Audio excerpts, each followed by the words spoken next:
L'Europe est au bord d'une guerre totale avec la Russie. Et il ne s'agit pas seulement de spéculation, c'est un avertissement de l'ancien chef militaire de l'OTAN, l'amiral Rob Bauer. Au début de 2024, il avait évoqué une échéance de 20 ans. Maintenant, le calendrier s'est écroulé. Des experts affirment que l'Europe pourrait être confrontée à une guerre à grande échelle dans seulement 3 à 5 ans. Et la raison? Un seul homme, le président américain Donald Trump. Ses dernières actions ont provoqué des ondes de choc à travers le continent, secouant l'OTAN jusqu'à ses fondations et mettant l'Europe en état d'alerte maximale. À chaque décision, à chaque déclaration, il fait pencher la balance du pouvoir en faveur de la Russie. Et si les choses continuent dans cette direction, l'Europe pourrait se retrouver sans autre choix que de se battre. Alors, comment en sommes-nous arrivés là? Qu'a fait Trump pour pousser l'Europe vers la guerre? Et y a-t-il un moyen d'arrêter le compte à rebours avant qu'il n'atteigne zéro? Décortiquons tout cela. Pendant un bref instant, il y avait une lueur d'espoir qu'il pourrait finalement soutenir l'Ukraine. Mais maintenant, il semble être devenu totalement pro-Russie. Nous le savons du fait que Trump a pratiquement parodié les arguments de Poutine sur l'Ukraine. L'ancien commandant suprême adjoint des forces alliées, Richard Chireff, est allé jusqu'à dire que Trump était au lit avec un criminel de guerre inculpé, malgré le fait que Poutine commette les atrocités les plus épouvantables en Ukraine. Le 25 février, cette alliance inquiétante a apparemment été confirmée officiellement, les États-Unis rejoignant la Russie pour voter contre une résolution ukrainienne soutenue par l'Europe qui condamnait l'agression de Moscou. Les États-Unis se sont même abstenus de voter sur leur propre résolution concurrente après que l'Europe, dirigée par la France, l'ait modifiée pour qualifier spécifiquement la Russie d'agresseur. Ce fut un coup significatif porté à l'administration Trump aux Nations Unies, un organisme composé de 193 pays où les résolutions ne sont pas juridiquement contraignantes mais servent de baromètre essentiel de l'opinion mondiale. Mais pour l'instant, il semble que Trump ne soit intéressé que par une seule opinion, celle de Poutine. Et croyez-le ou non, il l'entend directement du président russe lui-même. C'est exact, le 12 février, un appel téléphonique monumental eut lieu entre Trump et Poutine. 60 minutes complètes furent consacrées à passer en revue 3 ans de politique américaine envers la Russie. Il a fallu 90 minutes, un seul appel, pour que Trump mette fin aux efforts dirigés par les États-Unis visant à isoler Poutine à cause de l'Ukraine. Mais de quoi ces deux dirigeants ont-ils réellement discuté? Eh bien, il ne s'agissait pas uniquement de l'Ukraine, loin de là. Ils ont abordé tout, du Moyen-Orient aux marchés mondiaux de l'énergie, en passant même par l'intelligence artificielle. Il semble que Trump ait bénéficié d'une visite guidée géopolitique complète de la part de Poutine. Et c'était exactement ce que Poutine espérait. Un dialogue Russie-États-Unis auquel le monde assisterait en retrait. Mais le pire dans tout ça? L'Ukraine regardait également de loin, le pays a assisté à l'accord de Trump pour entamer des pourparlers de paix avec la Russie. Par la suite, Trump a qualifié cette conversation de longue et très productive, mais il n'a rien mentionné concernant l'invasion de l'Ukraine par la Russie. Au lieu de cela, il s'est concentré sur des objectifs communs de paix. Poutine, comme prévu, a loué Trump même avant l'appel. Il a repris l'affirmation de Trump selon laquelle il aurait pu empêcher le conflit en Ukraine, peignant Trump comme le pacificateur ultime. Poutine a même approuvé la position de Trump sur l'élection de 2020. La prochaine étape? Une rencontre en face à face. Sergueï Ryabkov, le vice-ministre russe des Affaires étrangères, a déclaré que les préparatifs étaient déjà en cours. Toutefois, il a ajouté qu'une telle rencontre nécessiterait des travaux de préparation intensifs, si bien que la date exacte reste à déterminer. Ce que nous savons cependant, c'est que Poutine est entièrement favorable à une rencontre avec Trump. Il n'a cessé de parler de la reconstruction des liens américano-russes et de la normalisation des relations entre les deux pays. Mais où se situe l'Ukraine dans tout cela? Non seulement le pays et son président ont été mis à l'écart, mais Trump a également ouvertement rabaissé Zelensky. Et le président ukrainien ne s'est pas contenté de rester silencieux. C'est exact, pendant que Trump se rapprochait de Poutine d'un côté, il échangeait également des piques avec Zelensky de l'autre. Bien que les deux se soient lancés quelques piques, ici et là, la publication de Trump sur Truth Social le 19 février a véritablement franchi une limite. Dans ce post, il a critiqué Zelensky en émettant une série d'accusations infondées. Tant d'accusations infondées qu'il faudra les vérifier immédiatement une par une. Vous vous souvenez comment l'ancien président Barack Obama avait amené son traducteur de colère lors du dîner des correspondants à la Maison-Blanche en 2015? Eh bien, cette fois, nous engageons un correspondant de la vérification des faits pour s'attaquer directement aux affirmations de Trump. Examinons ces déclarations une par une pour voir où se situent réellement les faits. Probablement, l'accusation la plus grave formulée par Trump dans ce poste était que Zelensky était un dictateur sans élection. Mais les faits ne soutiennent pas cette affirmation. Vous voyez, Zelensky a été élu pour un mandat de 5 ans en 2019 avec 73% des voix. Si vous faites le calcul, vous constaterez que les prochaines élections étaient prévues pour le printemps 2024. Cependant, en raison de la guerre en cours, ces élections ont été légalement suspendues. Cela s'explique par le fait que la constitution ukrainienne interdit la tenue d'élections en temps de guerre, ce qui a été le cas après l'invasion russe en février 2022. Ainsi, la suspension des élections n'est pas un geste autoritaire de la part de Zelensky, mais une nécessité juridique en temps de guerre. Trump a également affirmé que Zelensky avait convaincu les États-Unis de dépenser 350 milliards de dollars pour entrer dans une guerre qui ne pouvait être gagnée. Mais le montant réel de l'aide américaine fournie à l'Ukraine depuis le début de l'invasion avoisine les 183 milliards de dollars, soit presque la moitié de l'estimation de Trump. Il est vrai que les États-Unis ont fourni un soutien considérable, y compris de l'aide militaire, une aide humanitaire et une assistance à la reprise économique. Cependant, le chiffre avancé par Trump était largement exagéré. De plus, une partie significative de cette aide n'est même pas directement destinée à l'Ukraine. Au lieu de cela, elle a renforcé l'industrie de la défense américaine en remplaçant des équipements militaires envoyés à l'Ukraine et a fortifié la posture défensive de l'OTAN en Europe. Dans son poste, Trump a également attaqué la gestion de l'aide américaine par Zelensky, affirmant que le président ukrainien lui-même avait admis que la moitié des fonds envoyés étaient manquantes. Mais que dit notre correspondant de la vérification des faits ? Il s'agit d'une référence aux commentaires de Zelensky concernant la confusion entourant les 183 milliards de dollars d'aide envoyés à l'Ukraine. Zelensky avait déclaré dans le contexte de fonds mal alloués ou dépensés pour des choses qui n'atteignent pas directement le gouvernement ou l'armée ukrainienne, je ne sais pas où est tout cet argent. Cependant, cette déclaration a rapidement été déformée par ses détracteurs et maintenant par Trump. Trump a également exagéré le nombre de morts en Ukraine, affirmant que des millions de personnes étaient mortes. Le nombre réel de soldats ukrainiens tués depuis février 2022 est estimé à 46 000, en plus de dizaines de milliers de civils tués. Ces chiffres sont loin d'atteindre le million, et encore moins des millions. Mais Trump ne s'est pas arrêté là. Il a aussi affirmé que Zelensky avait fait un travail terrible dans la gestion de la guerre. C'est une évaluation sévère, surtout au vu des circonstances. Après tout, l'Ukraine a réussi à se défendre contre la massive armée russe et a même, avec un soutien substantiel des États-Unis et de l'OTAN, obtenu des succès remarquables sur le champ de bataille. C'est Zelensky qui a guidé son pays à travers cette crise sans précédent, galvanisant son peuple et la communauté internationale. Pour que Trump qualifie cela de travail terrible, c'est mépriser les efforts et les sacrifices consentis par le peuple ukrainien et leur président. Pour Trump, la situation ne s'arrête pas là. Dans une autre instance, il a même affirmé que c'était Zelensky qui avait déclenché la guerre. Bien entendu, il s'agit d'une totale déformation des faits historiques. C'est la Russie qui a envahi l'Ukraine en 2022 avec jusqu'à 190 000 soldats après des mois de renforcement militaire aux frontières ukrainiennes et de fausses justifications concernant la protection des civils russophones. Même avant cela, en 2014, c'est la Russie qui a annexé la Crimée et déclenché un conflit dans le Donbass, ce qui constituait également une attaque non provoquée contre l'Ukraine. L'affirmation de Trump est non seulement factuellement incorrecte, mais s'aligne également sur la désinformation russe qui a été réfutée par la communauté internationale. Les commentaires que Trump répète, semblables à ceux de Poutine, prennent de plus en plus de sens, n'est-ce pas ? Dans un autre effort pour discréditer Zelensky, Trump a affirmé que la cote de popularité du président ukrainien était au plus bas, à 4%. C'est une autre affirmation inexacte. Selon une enquête de l'Institut international de sociologie de Kiev, Zelensky conserve une cote d'approbation d'environ 57%, bien loin des 4% suggérés par Trump. La popularité de Zelensky a fluctué en raison de la guerre, mais son leadership reste fort, notamment dans la mobilisation du pays et de ses alliés. Les propos de Zelensky à l'égard de Trump, en revanche, ne nécessitent aucun correspondant de la vérification des faits. Tout ce que le président ukrainien a dit, c'est que Trump vit dans cet espace de désinformation une réponse claire et directe aux accusations infondées de Trump. Zelensky n'a pas hésité à dénoncer les faux récits que Trump diffusait, en particulier sur le rôle de l'Ukraine dans la guerre et sur sa propre gestion du conflit. Dans ses propres mots, Zelensky a expliqué que tout cela venait de la Russie.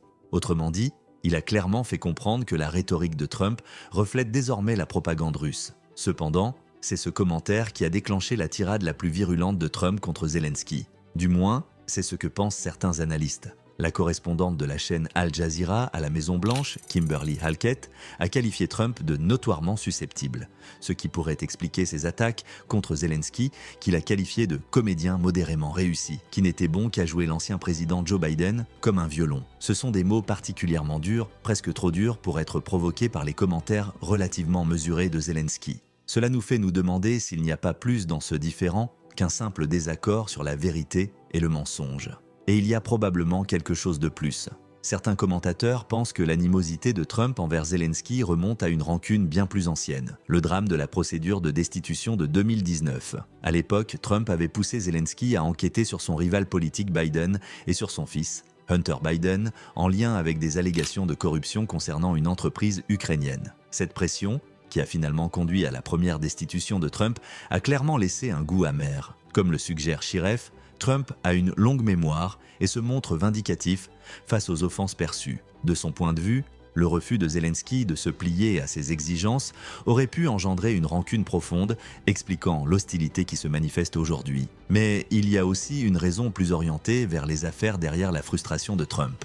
Trump espérait conclure un accord avec Zelensky pour accéder aux minéraux rares d'Ukraine, dont la valeur serait apparemment supérieure à 26 000 milliards de dollars, en échange d'un soutien militaire américain. Cependant, Zelensky n'a pas adhéré à cet accord, le rejetant car trop favorable aux États-Unis et insuffisant en garantie de sécurité pour l'Ukraine. Ce fut un coup dur pour l'approche transactionnelle de Trump. Cela a laissé Trump, qui se peint constamment comme le maître des accords, furieux, ce qui a sans doute amplifié ses critiques envers Zelensky. Mais pourquoi tout cela importe-t-il au reste de l'Europe ? Pourquoi est-il important que Trump se rapproche de Poutine et sape Zelensky ? Cela importe parce que cela rend la possibilité d'un accord de paix n'impliquant que la Russie et les États-Unis terrifiante. Sans l'Ukraine ni l'Europe à la table, un tel accord de paix ne peut signifier qu'une guerre entre l'Europe et la Russie dans un avenir proche. Permettez-nous d'expliquer, l'approche de Trump pour mettre fin à la guerre de la Russie contre l'Ukraine bouleverse la diplomatie internationale, et ce, de manière négative. En poussant pour des pourparlers directs avec Poutine,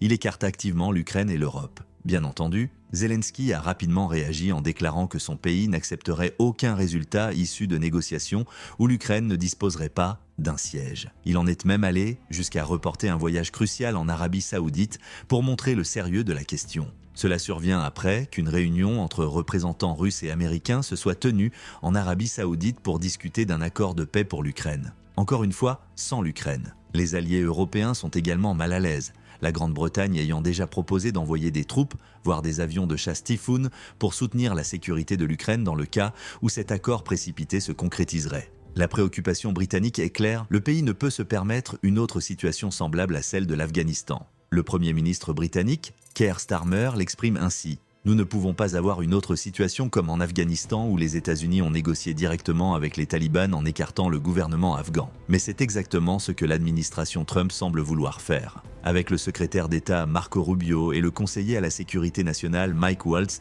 se rendant en Arabie Saoudite pour des discussions avec des responsables russes, il existe une véritable incertitude quant au rôle que joueront l'Europe ou l'Ukraine. En fait, il n'est même pas clair si des responsables ukrainiens seront invités à ces pourparlers. Les propos de Trump sont, au mieux, ambigus, suggérant que l'Ukraine sera impliquée, sans préciser quand ni comment. Les remarques de Zelensky lors de la conférence sur la sécurité de Munich en février 2025 résumaient parfaitement la situation. Des décennies de l'ancienne relation entre l'Europe et l'Amérique sont en train de se terminer. Bien que l'équipe de Trump soutienne que l'Europe est toujours consultée dans ces négociations, tout le monde n'est pas d'accord, et cela inclut même le vice-président J.D. Vance. Lors de sa visite en Europe, Vance a clairement affirmé que les États-Unis dirigeraient ces négociations, que les Européens l'apprécient ou non. Adieu l'influence européenne, n'est-ce pas ? Cela ne fait qu'ajouter à la situation que Trump parle ouvertement de renouer avec la Russie, suggérant même que celle-ci devrait être réintégrée au G7, après avoir été expulsée suite à l'annexion de la Crimée en 2014. Pour Trump, il ne s'agit pas d'aimer la Russie, mais de remettre les grandes puissances aux commandes et de promouvoir une nouvelle approche internationale qui ne privilégie pas nécessairement les intérêts européens. Heather Conley, ancienne sous-secrétaire d'État adjointe américaine, a mis en garde contre cette approche, la comparant à un concert de grandes puissances à la manière du 19e siècle, où les décisions sont prises entre quelques pays influents au détriment des autres. Mais voici le problème. Cette approche n'est pas seulement démodée, elle est naïve. Le problème fondamental est simple. Les négociations de Trump ignorent les ambitions profondément enracinées et inflexibles de la Russie. Le projet de Poutine pour l'Ukraine n'est pas négociable. Il veut effacer l'Ukraine de la carte en tant qu'État souverain. Et il n'y a aucun indice qu'il soit prêt à faire des compromis sur cet objectif. En envisageant cette idée comme une carte à négocier, Trump se méprend fondamentalement sur les intentions de la Russie. C'est le genre de naïveté qui pourrait entraîner des erreurs de calcul désastreuses. Cela pourrait conduire Poutine à obtenir tout ce qu'il souhaite, et même plus. Poutine veut que l'Ukraine devienne un État fantoche, la réduisant effectivement à un simple client de la Russie. Cela signifie que la Russie vise à annexer de vastes régions d'Europe de l'Est et, éventuellement, à démilitariser l'ensemble du pays.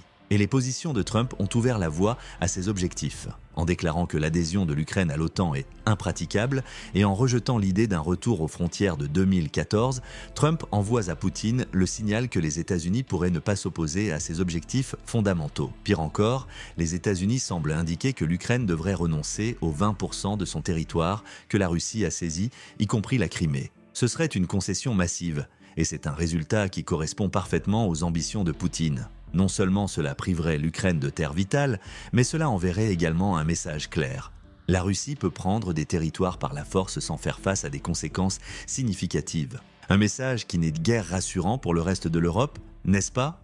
Même si l'Ukraine ne devient pas un État fantoche, il est presque certain qu'elle n'obtiendra pas les garanties de sécurité dont elle a besoin pour l'avenir. Cela nous ramène à la question de l'OTAN. Poutine considère depuis longtemps l'expansion vers l'est de l'OTAN comme une menace directe. La possibilité que l'Ukraine rejoigne cette alliance figurait parmi ses lignes rouges célèbres. Et maintenant, Trump pousse activement pour que l'Ukraine abandonne ses aspirations à rejoindre l'OTAN. Autrement dit, il joue directement sur les cartes de Poutine. Trump aide également à réaliser les objectifs géopolitiques plus larges de Poutine. L'une des ambitions clés de Poutine est de découpler l'Europe de l'influence sécuritaire américaine. Par ses actions, ses menaces et ses promesses, Trump rend cela de plus en plus probable. En suggérant que l'OTAN ne défendra pas l'Ukraine et en forçant l'Europe à gérer sa propre défense, Trump neutralise essentiellement l'OTAN en tant que contrepoids aux ambitions russes. La position de Trump s'aligne même sur l'un des objectifs historiques de Poutine, un nouvel accord de Yalta. Si vous n'êtes pas familier avec celui-ci, la conférence de Yalta en 1945 avait divisé l'Europe entre l'Occident et l'Union soviétique. En réduisant la présence de l'OTAN en Europe de l'Est, cette région devient un terrain de jeu pour Poutine. Et pas seulement cette région, toute l'Europe. Après avoir obtenu tout ce qu'il voulait en Ukraine, Poutine ne s'arrêtera sûrement pas là. Ses ambitions sont trop vastes. Le prochain objectif?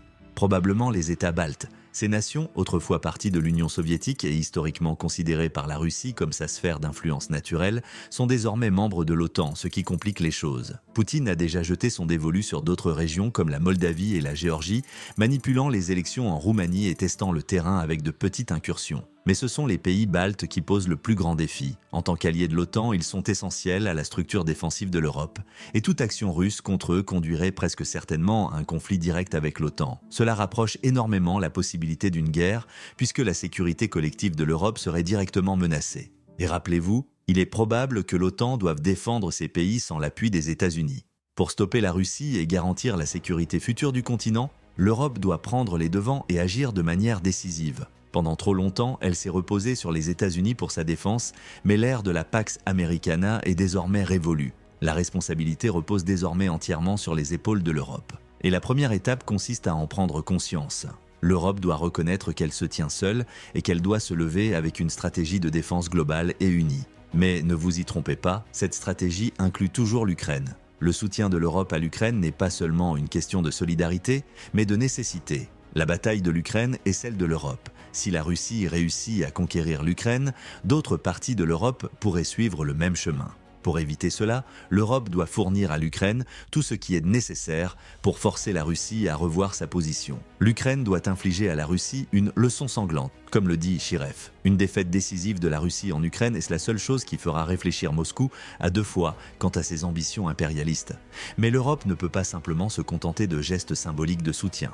Elle doit montrer qu'elle dispose de la force militaire nécessaire pour faire une réelle différence. Cela signifie un engagement à augmenter significativement l'aide militaire, à améliorer la logistique, à fournir des armes de pointe et à s'assurer que l'Ukraine dispose des capacités de renseignement et de surveillance pour contrer les mouvements russes. C'est là que l'Europe doit examiner de près ses propres capacités de défense. Le vide laissé par les États-Unis doit être comblé par l'Europe elle-même. Bruegel, un think tank européen, a récemment quantifié ce dont l'Europe a besoin pour combler ses lacunes. Voici quelques éléments figurant sur cette liste. Une force militaire équivalente à 300 000 troupes américaines prêtes au combat, au moins 1400 chars, 2000 véhicules de combat d'infanterie et 700 pièces d'artillerie. Au moins 2000 munitions de type loitering à longue portée par an, 1 million d'obus de 150 mm tous les 90 jours de combat et une augmentation de 262 milliards de dollars par an dans les budgets de défense européens. Pour atteindre ces objectifs, les industries de la défense européenne et les armées devront subir une refonte sérieuse. Mais avant tout, l'Europe doit apprendre à agir d'une seule voix, tout comme la Russie et les États-Unis le font. Le continent ne peut tout simplement pas se permettre de compter sur un patchwork d'efforts nationaux qui échouent à créer une stratégie cohérente. Cela ne signifie pas que l'Europe doit réinventer la roue. Elle doit simplement établir un commandement unifié et travailler à l'interconnexion des forces européennes. Sinon, Poutine viendra s'emparer de tout ce que l'Europe tient de précieux, morceau par morceau. La bonne nouvelle est que l'Europe semble prête à surmonter tous les défis et à tenir tête à Poutine, avec ou sans les États-Unis. Mais maintenant, nous vous posons la question, réussira-t-elle et cette confrontation aura-t-elle lieu ou voyez-vous Trump revenir à la raison avant qu'il ne soit trop tard? Partagez vos réflexions dans la section des commentaires ci-dessous.